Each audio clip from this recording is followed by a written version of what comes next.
பொதுவாகவே வந்து தமிழ்நாட்டில் இருக்கிற எந்த ஒரு குடைவரை கோயில் எடுத்துக்கிட்டாலும் அது என்னன்னா பாதியில் நின்று விட்டாலோ அல்லது குடைவரை கோயில் முழுமையடையாத நிலையில் இருந்தாலோ இந்த கதை தான் சொல்கிறாங்க. அதாவது அப்பா மகன் கதை தான் சொல்கிறாங்க. இப்போ திருமலாபுரம் குடைவரை கோயில் அப்படின்னு எடுத்துக்கிட்டோம் அப்படின்னா திருமலாபுரம் குடைவரை கோயிலில் வடக்கில் ஒரு குடைவரை கோயில், தெற்கில் ஒரு குடைவரை கோயில் அப்படின்னு 2 குடைவரை கோயில் இருக்குது. வடக்கில் இருக்கிற குடைவரை கோயில் வந்து முழுமை அடைந்த குடைவரை கோயில், தெற்கில் இருக்கிற குடைவரை கோயில் வந்து முழுமை அடையாத குடைவரை கோயில். அதுக்கும் இதே கதை தான் சொல்கிறாங்க. என்ன கதை சொல்கிறாங்கன்னா அப்பா மகன் கதை தான் அதுலேயும் சொல்கிறாங்க. அப்பா வந்து என்ன பண்ணுறாரு அப்படின்னா வடக்கில் வந்து ஒரு குடைவரை கோயிலை வந்து செதுக்கிட்டு இருக்காரு. மகன் வந்து அப்பாவுக்கு தெரியக்கூடாதுன்ற காரணத்தால் தெற்கில் வந்து மலையை குடைஞ்சி செதுக்கிட்டு இருக்காரு. அப்போ என்ன ஆகுது அப்படின்னா அப்பா எப்பப்போலாம் உளியை வச்சு செதுக்கிறாரோ அதே டைமில் தான் மகனும் வந்து செதுக்கிறான்.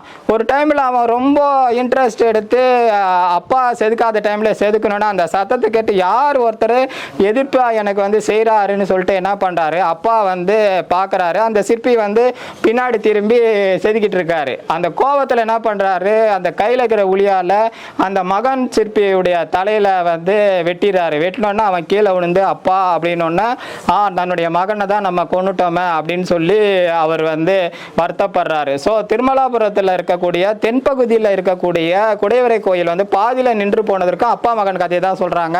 இதே மாதிரி கழுகுமலை வெட்டுவான் கோயில் பாதி நின்றதுக்கும் அப்பா மகன் கதையை தான் சொல்கிறாங்க. பொதுவாகவே தமிழ்நாட்டில் இருக்கக்கூடிய எல்லா குடைவரை கோயில்களும் வந்து பாதியில் நிற்கிறதுக்கு அப்பா மகன் கதையை வந்து தான் சொல்கிறாங்க.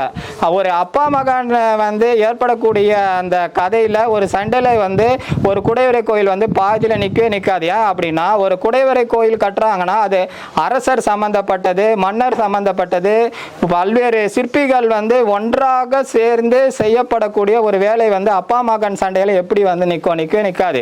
ஸோ குடைவரை கோயில்கள் வந்து முழுமை அடையாமல் பாதியில் நிற்கிறதுக்கு வந்து 2 காரணம் தான் இருக்க முடியும். ஒன்று வந்து போர் நடைபெற்ற காரணம், இன்னொன்று வந்து மத சண்டைகள் ஏற்பட்ட காரணம். எப்படிப்பட்ட மத சண்டைகள் நடக்கிறது அப்படின்னு பார்த்தோம் அப்படின்னா புத்த மதம், அதுக்கடுத்து சமண மதம், இந்து மதம், இவர்களுக்கு ஆசிவக மதம், இந்த 4 மதங்களுக்கும் இடையில ஏற்படக்கூடிய அந்த பிரச்சனைகளினுடைய வெளிப்பாடில் தான் குடைவரை கோயில்கள்லாம் பாதியில் நின்றுது.